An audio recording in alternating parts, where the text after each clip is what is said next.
안녕하세요, 멤버십 여러분. 그 CCF 강의는 토요일 날, 금, 토 이렇게 어제는 제가 좀 마감주라 지난 한 주 내내 바빴습니다. 그래서 오늘 가볍게 오늘은 배당이랑 임원 퇴직금까지 간단하게 짚어보겠습니다. 우리 멤버십 정도 수준이 되시면 이 정도는 다 아시는 내용이니까 가볍게 짚어보는데 이 주제를 우리 멤버십 여러분들께서 정확하게 알고 계셔야 돼요.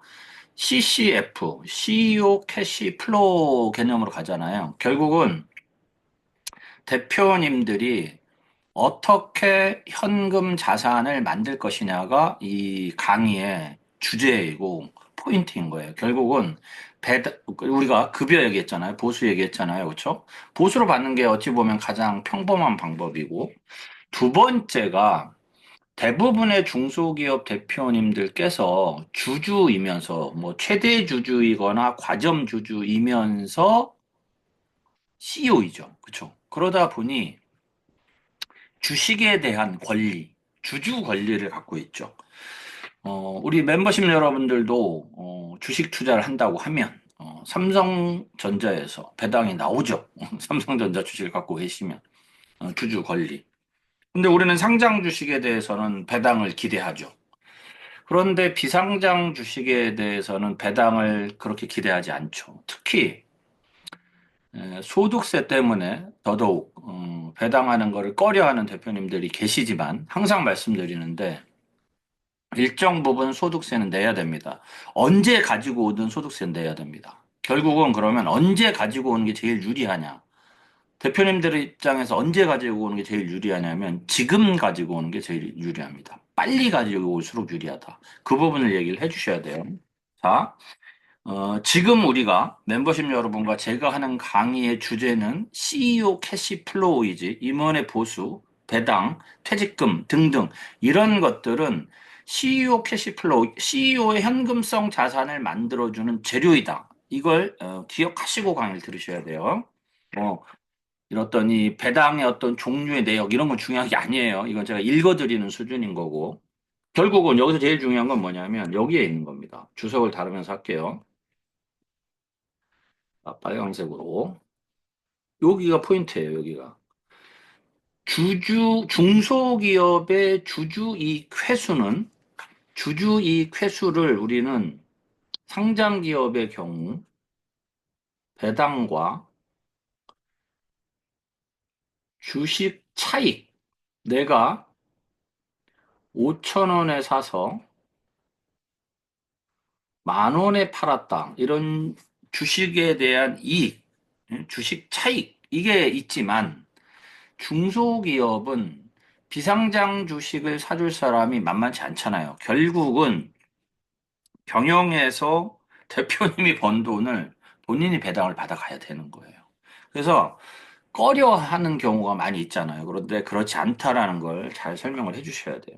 결국 주주이익 회수는 배당으로 회수하는 방법밖에 없습니다. 중소기업에서 자기 자본을 확보하는 방법은 배당밖에 없다. 물론 나중에 자사주를 처분하면 되겠죠. 자사주를 매입하고 이렇게 하는 과정에서 주식에 대한 차익을 받을 수도 있죠. 물론 그건 있지만 너무 흔한 경우가 아니니까 그렇죠. 자, 배당의 종류는 이익 배당, 중간 배당, 주식 배당, 초과 배당이 있는데 대부분의 중소기업에서 주식 배당을 하지 않죠. 결국 이익 배당, 중간 배당을 많이 하죠. 이익 배당 혹은 정기 배당, 결산 후 잉여금을 주주에게 처분하는 전형적인 배당입니다. 주총 승인 후 1개월 내내 지급하는 게 원칙이에요. 상법에는. 중간 배당은 한 번 할 수 있죠. 회계연도에 한 번 할 수 있어요. 정관에 중간 배당 규정이 있어야 되죠. 만약에 정관에 규정이 없는데 배당을 했어. 가지급금으로 봅니다. 그렇게 알고 계시고. 주식 배당은 배당을 주식으로 받는 거죠. 그런데 무상으로 배당을 받게 되면 요건 이제 알고 계세요. 무상으로 받게 되면 주주이익이 늘어났죠. 주식이 늘어나서 주식 가치만큼 늘어난 만큼 소득이 발생한 거로 보고, 배당소득세를 과세합니다. 요거는 알고 계시고. 초과배당은 뭐 개인 간 초과배당은 예전에 한참 잘 썼지만 지금은 뭐 증여세 과세 대상이고 우리가 이제 특정 법인 활용하는 이제 법인주주 초과배당 요런 부분이 있다. 이 정도만 알고 계시고 현금성 자산으로서의 배당, CCF로서의 배당 개념을 좀 아셨으면 좋을 것 같습니다. 자, 넘어가는데 지우고 넘어갈게요. 자, 줌은 지워야 돼. 자, 지우고 다음 장으로 가겠습니다.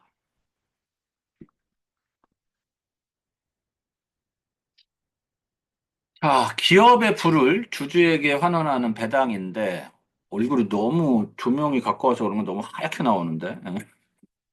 자, 배당 결정 요인은 이런 게 있죠. 배당을 하게 되는 경우는 당기 순이익이 늘어나면 배당을 하겠죠. 그렇죠? 그다음에 영업 현금 흐름이 좋아. 현금 흐름이 좋으면 배당하겠죠. 이익잉여금이 과다해지면 배당하려 하겠죠. 그렇죠? 배당을 방해하는 요인, 배당을 꺼리게 되는 건 단기 수익률이 변동성이 너무 심해요. 올해는 좀 많이 나오지만 내년에 어떻게 될지 몰라 떨어질 뭐 이런 것 예측도 불가능하고 변동성이 너무 심해서 배당하는 부분에 대해서 꺼려할 수 있습니다. 왜냐하면 이걸 이해하시면 됩니다. 그럼 왜 그러냐? 돈 생길 때마다 하면 되지. 이럴 수 있지만 이런 거예요. 배당을 하는 개념을 좀 이해를 해볼게요. 어떤 기업이 매년 10억의 순이익이 나요. 이익이 나요. 그러면 이 중에는 일부의 자산, 일부의 자금이라고 할게요. 일부의 자금은 투자로 또 활용이 돼야 되겠죠. 그렇죠? 내가 벌어서 또 투자하고 하면서 사업을 더 확장해 나가는 거예요. 예를 들면 10억의 순이익이 나서 10억을 재투자해요.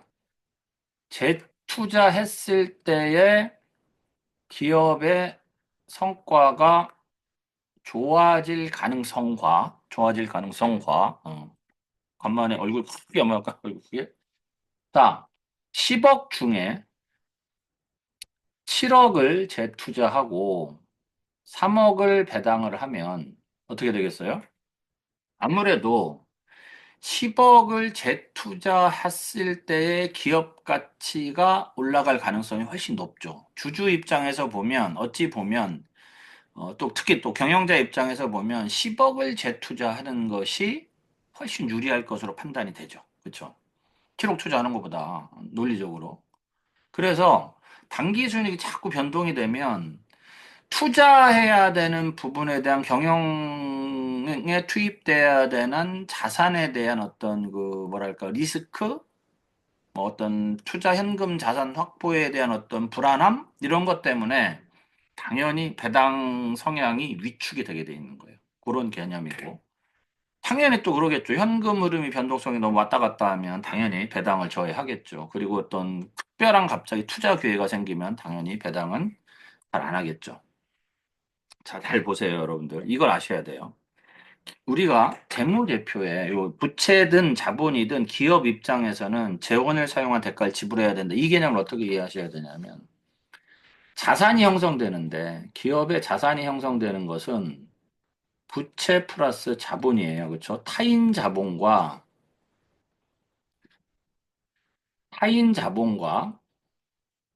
자기 자본이 들어와서 자산이 형성돼서 그 자산을 잘 돌려서 사업 성과를 내는 거란 말이에요. 그렇죠?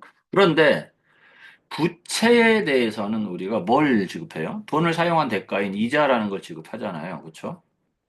자본에 대해서는 뭘 지급해야 되는 거냐면 주주 투자에 대한 대가를 제공해야 되는 거거든요. 그걸 우리가 배당이라고 하는 거예요. 쉽게 말씀드리면 결국 대표님께서 과점주주이고 최대주주이고 100% 주주이더라 하더라도 우리는 대표님이 투자한 부분에 대한 주주이익을 적극적으로 회수해가는 컨설팅을 해 가셔야 된다. 이 말을 드리고 싶은 거예요. 네, 자, 다음 장 넘어가겠습니다. 이렇게 조금 또 이렇게 줌으로 계속 하니까 또 익숙하기도 하고, 그쵸? 자, 다음 장. 자, 배당과 종합소득세. 이거는 뭐 여러분들 계산해보는 거니까. 이거 엑셀 잠깐 가볼게요. 근데 여기는 제가 지금 요건 엑셀에 가서 설명드리고 요거만 읽어볼까요? 자기 자본에 대한 기대 수익률을 고려할 수 없는 중소기업에서는 주주가 제공한 투자 재원을 회수하는 방법은 뭐예요? 배당밖에 없다. 자, 우리는 주식 투자를 하면 상장 기업에 주식 투자할 때 여러분들 나름대로의 기대 수익률이 있으시죠. 그런데 중소기업 대표님들께 뭐 상장 주식도 아닌 또 거의 다 본인 주식에 대해서 뭐 기대 수익률 이런 얘기를 한다기보다는 그냥 대표님들은 내가 이거 갖고 먹고 살면 됐지 뭐 이런 정도로 얘기해 버릴 테니까 그렇죠? 자, 한번 볼까요? 이거 엑셀로 보겠습니다. 잠깐만 공유 좀 바꾸고 할게요. 자, 공유를 엑셀로 바꿔서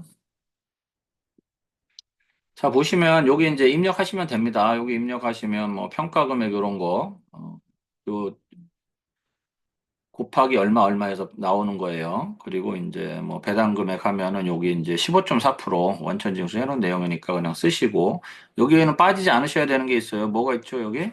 음, 자, 종합소득세, 자, 종합소득세는 워드 잘 치는데 오늘 왜 이러지? 세는 별도로 생각해야 됩니다. 아셨죠? 어, 일단 배당하면 원천징수 하잖아요. 15.4% 원천징수하고 또 이제 2천만 원 초과하는 거에 대해서 금융소득 종합과세 그 부분이니까 이해되시죠? 그리고 여기만 있는 게 아니고 이 비상장 주식가치에도 여기도 있어요. 계산하시면 됩니다. 주식가치 계산하시고 주식가치 계산하시는 건 예전에 제가 한번 설명드렸죠. 여기 그냥 자산 입력하고 부채 입력하시면 자본은 그대로 가고 당기순이익 입력하시고 토지랑 건물 입력하시고 그러면 순손익가치, 순사장가치 해서 주식 가격이 나와요. 주주별로 그러면 평가 금액이 얼마고 지분 비율대로 3억 원을 배당하면 얼마씩 가져갈 수 있고 원천징수 세금은 얼마입니다. 이런 내용이니까 활용하시면 됩니다. 자, 다음 장. 자, 다시 PDF 파일로 돌아가겠습니다.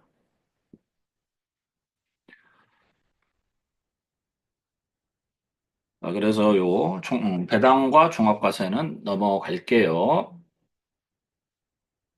잠깐 갔다 온 사이에 주석 달기가 없어졌네요. 자, 임원 퇴직금.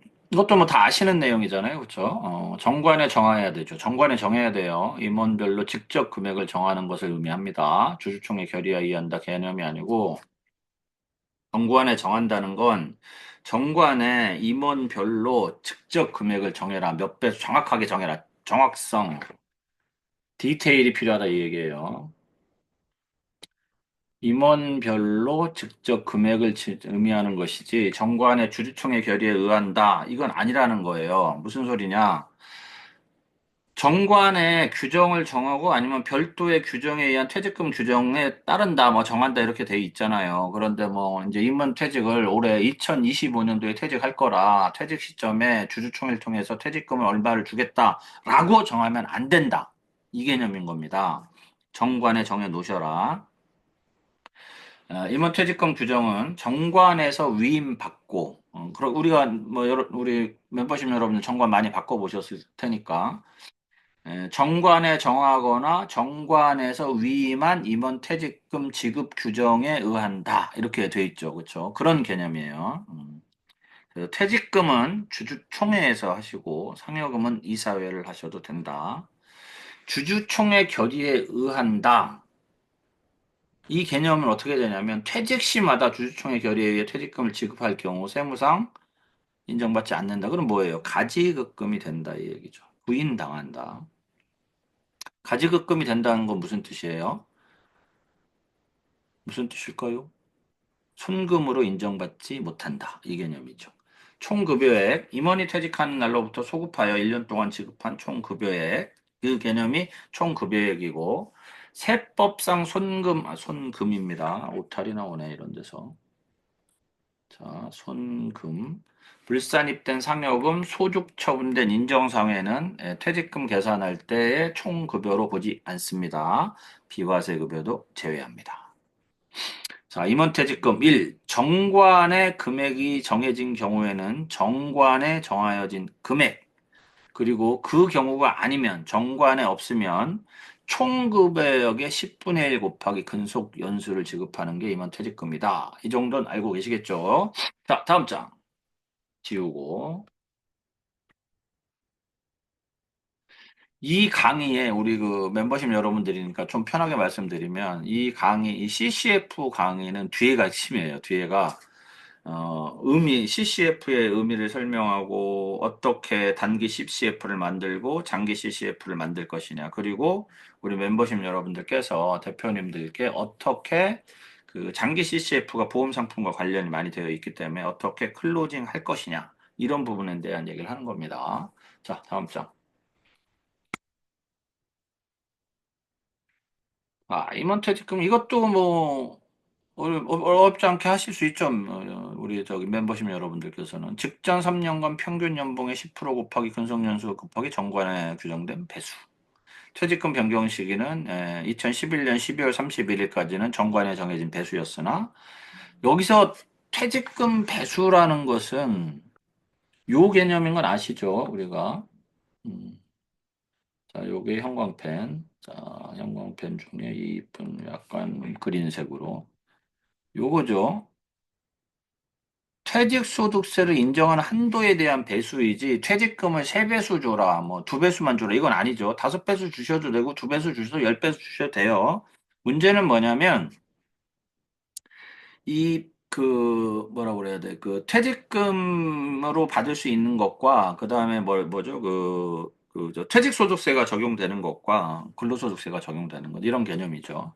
2019년 12월 31일까지는 3배수, 그 이후 2020년 1월 1일부터 현재 2배수까지는 퇴직소득세로 인정한다 이게죠. 자, 이런 경우에요.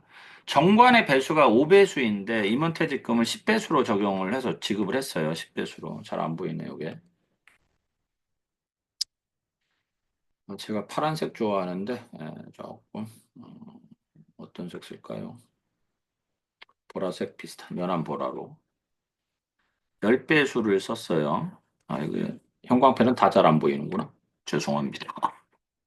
자, 2억 원에 대해서는 자, 2022년 20년부터 이후부터 근무했다 그러면 2배수에 대해서는 2억 원에 대해서는 퇴직소득세를 적용하는 거예요. 법인으로 소금금이 인정이 되고 3억 원에 대해서는 근로소득세가 적용이 되는 거예요. 그래서 송금로 인정되죠. 왜? 근로소득이니까. 그렇죠? 근데 정관에는 5배수인데 10배수 주급했으니까 5배수에 대해서는 업무부감 가지급금으로 보기 때문에 뭐예요? 법인 송금 인정이 안 된다는 개념인 거예요. 이걸 이해하시면 됩니다. 간단하죠. 너무 간단하죠. 그리고 퇴직소득의 원천징수시 이건 중요한 특례입니다. 퇴직소득을 지급할 원천징수 의무자가 1월부터 11월까지 사이에 퇴직한 사람의 퇴직소득을 해당 과세기간의 12월 31일까지 지급하지 아니한 경우에는 지급했으면 당연히 현관펜이 잘 안 보이니까 지급하지 아니한 경우에는 12월 31일 날 보아 지급한 것으로 보아 소득세를 원천 징수합니다. 그렇죠? 지급한 것으로 보아. 그럼 어떻게 됩니까? 지급해야 된다는 거예요. 지급해야 된다. 그러면 이 해석은 어떻게 될까요? 이건 자 퇴직 소득은 돌아가셨다고 하면 간주 상속 자산인데, 그렇죠? 간주 상속 자산이죠. 퇴직 소득은 지급하지 않았는데 소득세를 내잖아요. 원천징수합니다. 그러면 간주 상속 자산으로는 볼까요? 돈은 들어오지도 않았는데. 갑자기 저도 헷갈리네. 저는 본다고 봅니다. 간주 상속 재산으로 봐야 된다. 간주 상속 재산 봐야 된다. 이렇게 생각해요. 그렇기 때문에 퇴직금 지원은 잘 준비해야 되는 거예요. 받지도 않는 돈 가지고 소득세도 낸단 말이에요. 이해되시죠? 그러려면 퇴직금을 준비하려면 장기적인 플랜을 가지고 자금을 만들어 가야 돼요. 제가 이제 최근에 그 컨설팅을 좀 강화하고 있는데, 우리 대표님들께. 기존 고객들, 뭐, 신규 고객들한테도 막 그런 얘기를 많이 합니다. 왜? 최근에 이제 한스 어드바이저의 컨설팅 이슈 중에 가장 키포인트는 CCF예요. CEO 캐시 플로우에 대해서 대표님들하고 얘기 많이 합니다. 그래서 다투는 경우도 많아요. 지금 회사를 살리기 위해서 내가 열심히 해야 될 텐데 무슨 내 돈 만드느냐 이런 그러나 내가 계속 논리를 얘기를 합니다. 그러다 보면 약간의 마찰이 있을 수도 있어요. 그러나 제 얘기가 맞아요. 이건 확실합니다. 제 얘기가 분명히 맞아요. 뒤에 다 설명드릴 거예요. 그래서 우리 멤버십 여러분들 이 강의 에, 뭐 재미는 없더라도 열심히 들으세요. 그리고 열심히 활용하세요. 분명히 좋은 결과가 나올 거예요. 12월에 퇴직했어. 12월에 퇴직했어. 12월에 퇴직한 사람은 이제 2월 말일까지 지급하지 아니한 경우에는 퇴직 소득을 다음 연도 2월 말일에 지급한 것으로 보아서 또 원천 징수한다. 결국은 퇴직 퇴직금을 지급하지 않더라도 퇴직금이 지급된 것으로 보아 원천 징수합니다. 이걸 말씀드리는 거예요. 자, 다음 장 가기 전에 지우개. 지우개로 갑니다. 자, 요건 이해되시죠, 여러분들? 정관 5배수. 요건 쉽죠? 쉽죠? 자, 다음 장. 자, 요것도 다음 장이 뭐지? 다음 장이 주식이니까 오늘 여기까지만 하면 되네요. 소득세 계산도 요거 엑셀로 가서 할게요. 엑셀을 그냥 입력하시는 방법만 알면 되니까. 사실 뭐 임원 보수, 배당, 그다음에 뭐 퇴직금 우리 멤버십 여러분들께서는 뭐 충분히 잘 알고 계신 내용이겠지만 활용하는 방법을 알려드리는 거니까. 자, 엑셀로 가서 또 공유 바꿔보고요. 제가 이거 보내드렸죠?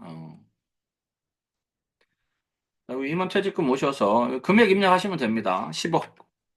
셋, 하나, 둘, 셋, 하나, 둘, 셋. 자, 하면 대충 19.3%. 약간, 이건 상황에 따라 약간 다를 수는 있어요. 근속연수에 따라 다 25년 해볼게요. 그럼 17%. 자, 30년 해볼게요. 14.9%. 근속연수가 길수록 당연히 왜? 근속연수 공제가 있고, 환산급여 공제 이런 것들이 있으니, 근속연수 공제가 있으니까. 그래서 만들어 놨으니까, 우리 멤버십 여러분들 여기만 바꾸시면 돼요. 노란색. 이거, 자, 이거 써드릴까요?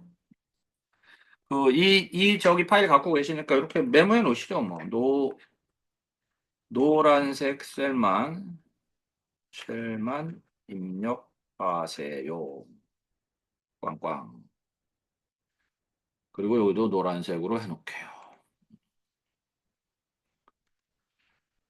이렇게 하셔서 퇴직소득세는 이것도 어바웃이라고 말씀하시면 됩니다. 뭐 거의 틀리진 않지만 뭐 여기에 이제 뭐 왜냐면 뭐 비과세 급여라 예를 들면 대표님 다 10억 정도 받을 거야 하는데 세무사 사무실에 이제 퇴직소득세 계산해 보면 뭐 비과세 급여 등등 이런 게 짜잘짜잘한 것들이 빠질 수 있어요. 그래서 그냥 어느 정도 됩니다라고만 예측하실 때는 이 정도로 하시면 될 것 같습니다. 자, 오늘은 여기까지만 할게요.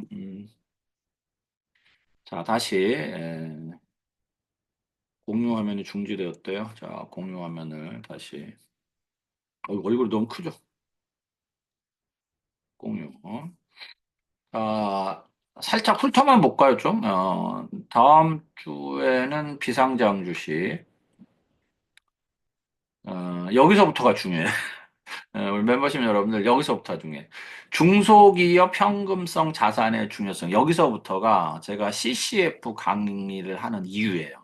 앞의 내용들은 CCF를 위해서 해야 되는 어떤 중요한 꼭 있어야 되는 어떤 재료들이고 여기서부터가 내가 주장하는 바 대표님들에게 컨설팅하는 어떤 방법 그리고 우리 멤버십 여러분들께서 어떤 업무 성과, 클로징 성과를 이루는 방법 등을 제시하는 겁니다. 자, 수고하셨고요. 3월이 벌써 또 이제 뭐야, 뭐 마감 하루 남았잖아, 30일. 벌써 우리가 또 1, 4분기를 지냈어요, 멤버십 여러분들. 하여튼 좋은 성과 있길 바라겠고, 4월 4일 날 제가 경영인정기보험 강의를 할 겁니다. 멤버십 여러분들 우리가 뭐 줌으로 하든 제가 라이브로 하든 할 거니까 그때 시간 제가 다시 저기 카톡에 공지해 놓을게요. 자, 우리 골프 치시는 분들은 좀 라운딩도 다니고 스트레스도 하시고 제가 이번 달은 좀 공을 많이 쳤어요. 많이 쳤는데 제가 좀 예, 프로랑 프로암도 좀 치고, 이러면서 좀 고객 관리를 고객 좀 골프로 좀 하고 있고 이렇습니다. 자, 여러분들, 3월 마감 파이팅 하시고, 좋은 성과만 있으시길 바라겠습니다. 자, 오늘 강의는 여기까지 하겠습니다. 이만 마치겠습니다. 끄면 없어집니다.